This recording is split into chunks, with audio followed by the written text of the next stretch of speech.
High YouTube family, আশা করি আপনারা ভালো আছেন। আজকে আমি রান্না করব ডিম দিয়ে ডাল তরকা। তার জন্য 3 রকমের ডাল নিতে হবে। এটাকে প্রথমে জলে ভিজিয়ে রেখেছিলাম। দেখুন, মুসুর ডাল, মুগের ডাল আর উড়দ ডাল 2-3 ঘন্টা ভিজিয়ে রাখার পর এইভাবে জলটা ফেলে দিয়ে নিতে হবে। আর অল্প একটা যেমন কাঁচা লঙ্কা কুচি, অল্প রসুন কুচি, একটা টমেটো, ধনেপাতা অল্প কুচি, একটা পেঁয়াজ এরকমভাবে কুচিয়ে নিয়েছি, 1 চামচ গোটা জিরে, একটা ডিম, হলুদ গুঁড়ো, লবণ, ধনে গুঁড়ো, জিরে গুঁড়ো আর লঙ্কা গুঁড়ো। প্রেসার কুকারে ডালটা 1.5 গ্লাস জল দিয়ে 5টা কিংবা 4টে সিটি দিয়ে সিদ্ধ করে নেব।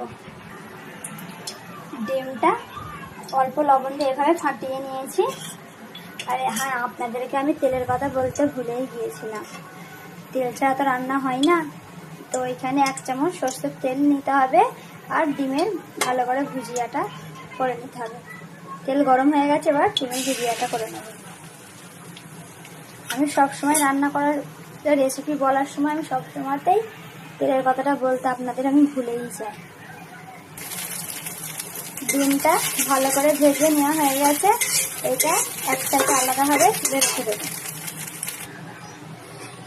ডালটা তরকা দেওয়ার জন্য ওই কড়াইতে আবার 1 চামচ সর্ষের তেল। তেলটা গরম হয়ে গেছে। পেঁয়াজ কুচি,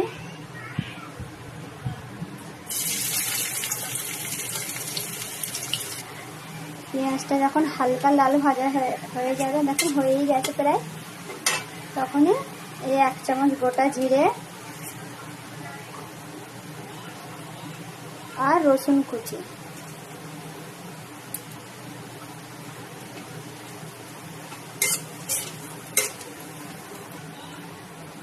রসুনটাও হালকা লাল হয়ে গেছে।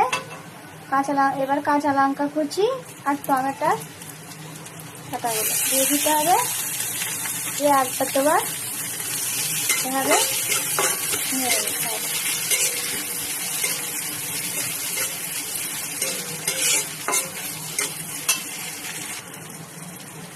টমেটোটা হালকা সিদ্ধ হয়ে গেছে। এবার মশলাগুলো যাবে। লবণ 1 চামচ, অল্প হলুদের গুঁড়ো 1/2 চামচ, 1/2 চামচ লঙ্কা গুঁড়ো, ধনে গুঁড়ো 1/2 চামচ, জিরে গুঁড়ো। ভালো করে একবার ভালো করে কষে নেবো একটু। এভাবে মশলার যাতে গন্ধটা না আসে ডালের মধ্যে। সবকিছু ভালো করে মিক্স হয়ে গেছে। এবার ডালটা ঢেলে দেবো, সিদ্ধ করা ডালটা। এখানে জলটা আপনারা আপনাদের হিসাব মতো দেবেন। ডাল তরকা একটু ডালটা ঘন হলেই ভালো লাগে, রুটি এবং ভাতের সঙ্গে, তবেই খেতে ভালো লাগে। ডিমটা দেবো ঢেলে, আর ধনেপাতা কুচিটা।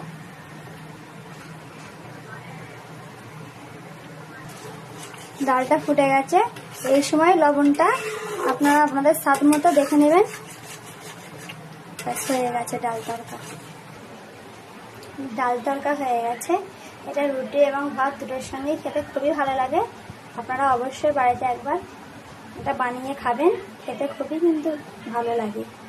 যদি আমার ভিডিওটা আপনাদের ভালো লাগে অবশ্যই লাইক এবং সাবস্ক্রাইব করবেন। Thank you.